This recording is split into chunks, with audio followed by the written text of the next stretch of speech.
సినిమాలో ఎప్పుడు పడుకోలేదు కానీ పడుకునిపోయాము. ఈడైతే ఇంకా ఎక్కువ పడుకునిపోయాడు. అక్కడ మెలుకువగా ఉండి చూడాల్సినంత ఏం లేదు. సో ఇప్పుడు సినిమా అంటే ఒకటే విజిల్స్, క్లాప్స్, అరుపులు అన్ని ఎవరో అనుకున్నాం. హీరోయే, ఆడియన్స్ కాదు, హీరోయే అరుస్తాడు సినిమాలోనే.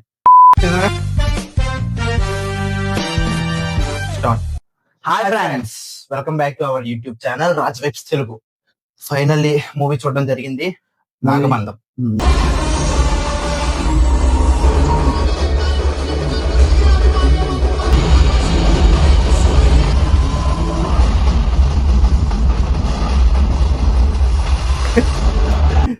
చాలా డిఫరెంట్ గా ఉంది ఫీలింగ్.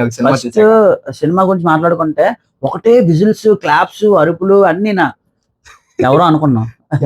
హీరోయే, ఆడియన్స్ కాదు, హీరోయే అరుస్తాడు సినిమాలోనే. నిజమే. సో సినిమా అలాగ అనిపించింది ఫస్ట్ ఆఫ్ ఆల్ మాట్లాడుకుంటే. ఓకే, సినిమా అయితే for me it's a disaster. Yes, నాకైతే అసలు నచ్చలేదు. లిటరల్లీ సినిమాలో ఎప్పుడు పడుకోలేదు కానీ పడుకునిపోయాము. ఈడైతే ఇంకా ఎక్కువ పడుకునిపోయాడు. అక్కడ మెలుకువగా ఉండి చూడాల్సినంత ఏం లేదు. సో ఇప్పుడు సినిమా అయితే మాకు నచ్చలేదు. ఫస్ట్ ఆఫ్ ఆల్ చెప్పాం కాబట్టి పాయింట్ వైజ్ మాట్లాడదాం. Positives and negatives. తక్కువ నుండి ఎక్కువకి వెళ్దాం. సో తక్కువ పాజిటివ్స్ ఉన్నాయి కాబట్టి పాజిటివ్స్ నుంచి మొదలెడదాం. పాజిటివ్స్ ఏమనిపించాయి? పాజిటివ్స్ ఏంటంటే అంటే చాలా మంది అంటారు ఇలాంటి స్టోరీ పెద్ద హీరోలు పెట్టి తీస్తే ఇంకా పెద్ద బాగా హిట్ అవుద్దేమో అని.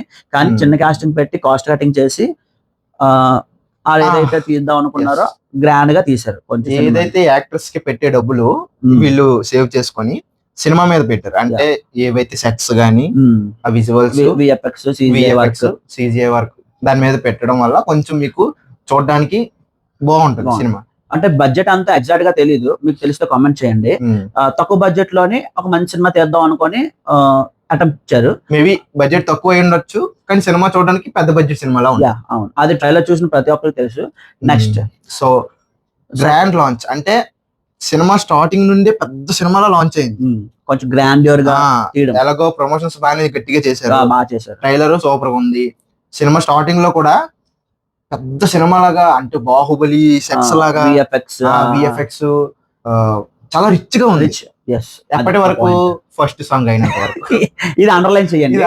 ఫస్ట్ సాంగ్ మీకు అంటే నమ్మో సాంగ్ మీరు ఆల్రెడీ చూసే ఉంటారు. ఆ సాంగ్ అంత రిచ్ గా ఉంటే థియేటర్ లో అయితే ఇంకా చాలా బాగుంటది. అక్కడి నుంచి తేలిపోద్ది అనమాట, కొంచెం విఎఫ్ఎక్స్ ఏంటి తెలిసిపోతుంది అన్నట్టు.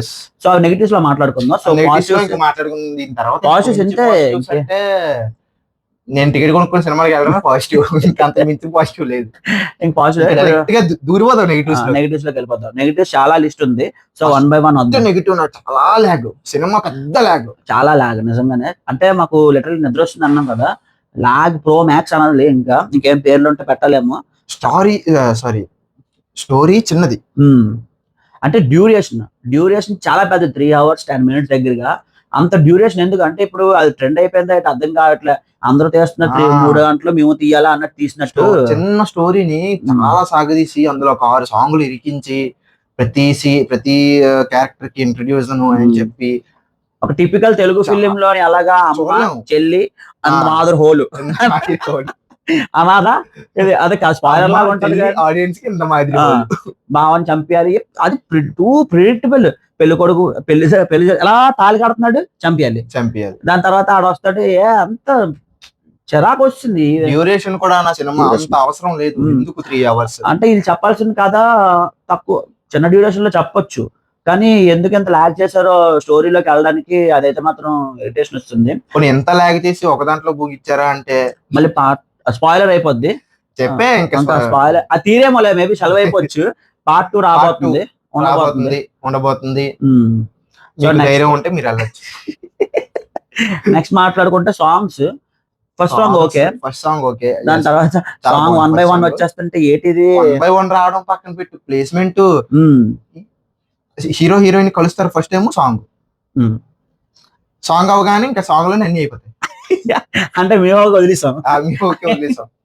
ఏంట్రా లవ్ ఎట్ ఫస్ట్ సైట్ చూసాం కానీ ఇది ఫస్ట్ సైట్ లోనే ఏదైతే అయిపోతుంది. 5 నిమిషాల పాటలోనే అన్ని అయిపోయాయి. నెక్స్ట్ ఏవి నోటెడ్ వెరీ ఫాస్ట్, అంటే పెళ్లి సీన్. నెక్స్ట్ పెళ్లి సీన్ లోనే మళ్ళీ సాంగ్. ఆ సాంగ్స్ కూడా ప్లేస్మెంట్ బాగాలేదు అనిపించింది. అసలు సాంగ్స్ అనవసరం ఇలాంటి సినిమాలకి.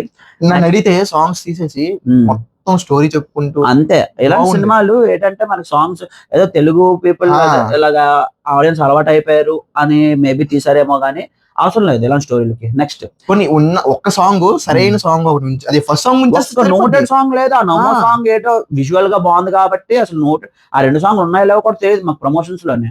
సో ఇంకా దీని గురించి మాట్లాడుకుంటే ఇంకా లాగైపోద్ది. హీరో అపీరెన్స్, హీరో కన్నా ఓకే విలన్ ఎవరైతే ఉన్నాడో అంటే మెయిన్ విలన్ కాదు, మీరు హీరో కన్నా మీకు విలన్ నచ్చుతాడు. అపీరెన్స్ బాగుంటది, అపీరెన్స్ బాగుంటది, క్లాస్ గా ఉంటాడు, క్లాస్ గా ఉంటది. కానీ కంటిన్యూటీ ఏంటంటే విలన్ వస్తాడు ఫస్ట్ స్టార్టింగ్ అంటే విలన్ సీన్ ఎప్పుడు ఉన్నా సరే తెల్ల బట్టలతో వస్తాడు, రెడ్ గా అయిపోయి వెళ్ళిపోతాడు. మళ్ళీ తెల్ల బట్టలతో వస్తాడు, రెడ్ గా అయ్యి వెళ్ళిపోతాడు. ఇదే విలన్ అపీరియన్స్. హీరో కన్నా ఇదే బాగుంటుంది. విలన్ కొంచెం అపీరెన్స్ లో బాగుంటాడు. నెక్స్ట్ మెయిన్ విలన్ పేరు ఏంటంటే గొర్రె క్యారెక్టర్ మీకు తెలిసి ఉంటుంది KGF లో. అతని పేరు నాకు తెలియదు. అతను తొప్పాస్ విలన్ అనొచ్చేమో. అతను ఏంటి మళ్ళీ ఇవన్నీ స్పాయిల్ అయిపోతాయి స్టోరీ చెప్తే. స్టోరీ చెప్పడం కాదు కానీ మీకు సినిమా స్టార్టింగ్ లో అతనే మెయిన్ విలన్. ట్రైలర్ లో చూపించింది ఏంటి, చాలా పవర్స్ ఉంటాయి ఇతనికి, చాలా అంటే ఏంటి కొంచెం శక్తులు మ్యాజిక్ చేయడం. మెయిన్ విలన్ బ్లాక్ మ్యాజిక్ చేసి చిన్న విలన్ తో స్టోరీ నడిపిస్తాడు. కానీ ఎండ్ ఆఫ్ మూవీకి ఆ విలన్ వేస్ట్, చిన్నపిల్ల కూడా వచ్చి కొట్టేస్తాడు. చిన్నపిల్ల కూడా తల మీద దెంగుతుంది, పడిపోతాడు. అంత సింపుల్. తుస్సు అనిపించాడు విలన్ అయితే మాత్రం. మెయిన్ తో కొడతాడు, పడిపోతాడు. చిన్నపిల్ల వస్తుంది, కొడుతుంది, పడిపోతాడు. నేను వచ్చి తోసినా పడిపోతాడు, ఏ చేసినా పడిపోతాడు. స్టోరీ గురించి మాట్లాడుకుంటే ప్రెడిక్టబుల్ స్టోరీ. కానీ మనం సినిమా టైటిల్ చూస్తే నాగబంధం, ఇది మీకు ఎక్కడ కనెక్ట్ అవుతుందో మీకు ఐడియా ఉంది కదా. అదే మన అనంత పద్మనాభ స్వామి టెంపుల్. ఈ స్టోరీకి మనం కనెక్ట్ మా అజంప్షన్ ఇది. ఎందుకంటే ట్రైలర్ లో కూడా మనం చూసినప్పుడు ఈ ప్రమోషన్ కూడా అదే చేశారు. బీచ్ రోడ్ లోని పద్మనాభ స్వామిని పెట్టుకొని డిఫరెంట్ ఏరియాలు తిప్పారు, ప్లస్ వేరే స్టేట్లు కూడా తిప్పారు. ఆల్ ఇండియా కూడా తిరిగింది. ఆల్ ఇండియా ఏమో కానీ ఆల్ ఓవర్ ద స్టేట్ తిరిగింది నాకు తెలిసినంత వరకు.